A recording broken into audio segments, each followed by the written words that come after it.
మనం జొన్న స్నాక్స్ చేసుకుంటున్నాం కదా, దీనికోసం పోపు 2 స్పూన్స్ ఆయిల్ వేసి కడాయిలోకి అది వేడయ్యాక పోపు దినుసులు వేసుకుని కందిపప్పు, మినప్పప్పు, మళ్ళీ ఆనియన్స్, కరివేపాకు వేసుకొని బాగా వేయించుకోవాలి.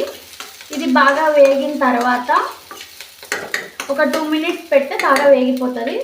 ఇందులోకి చిటికెడు పసుపు, రుచికి సరిపడా ఉప్పు వేసి బాగా మిక్స్ చేసుకోవాలి. ఇది బాగా మిక్స్ అయిన తర్వాత ఇంకో 2 మినిట్స్ మిక్స్ చేసుకుని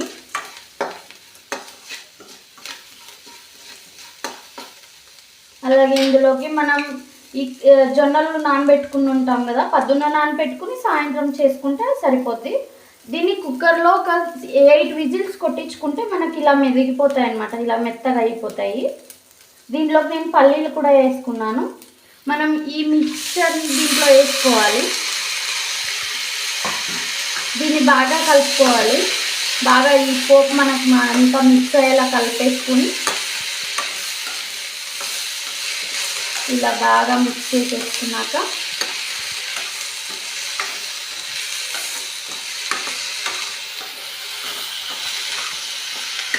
ఇందులోకి మనకు రుచికి సరిపడా కారం యాడ్ చేసుకున్నాం. ఇది పిల్లలకి ఈవినింగ్ టైం స్నాక్స్కి, మార్నింగ్ టైం టిఫిన్కి కూడా మనం బాగా యూజ్ చేసుకోవచ్చు. టీ టైంలో స్నాక్స్కి చాలా బాగుంటుంది. ఇలా మనం బాగా కారం మిక్స్ అయ్యేలాగా మొత్తం ఇలా కలిపేసుకుని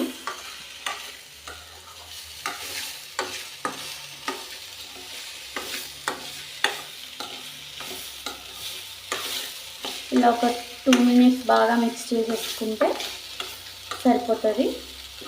ఇది మనమేం ఉడికించుకోవాల్సిన అవసరం లేదు. ఇలా బాగా మిక్స్ చేసుకున్నాక ఆఫ్ చేసుకుంటే మనకు జొన్న స్నాక్స్ రెడీ అయిపోతుంది.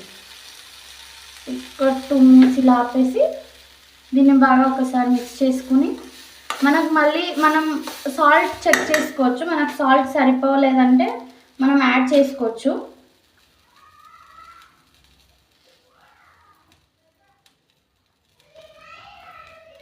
దీన్ని బాగా మిక్స్ చేసేసుకున్నాము.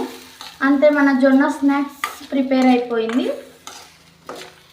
ఇలా మీరు పిల్లలకి చేసి ఇచ్చినా బాగా స్నాక్స్గా బాగా తింటారు. టీ టైంలో స్నాక్స్ కోసం బాగుంటుంది. అలాగే దీన్ని చపాతీలోకి వాటిలోకి బాగా నంచుకోవడానికి చాలా బాగుంటుంది సైడ్ డిష్గా. అంతే ఫ్రెండ్స్, మన జొన్న స్నాక్స్ రెడీ.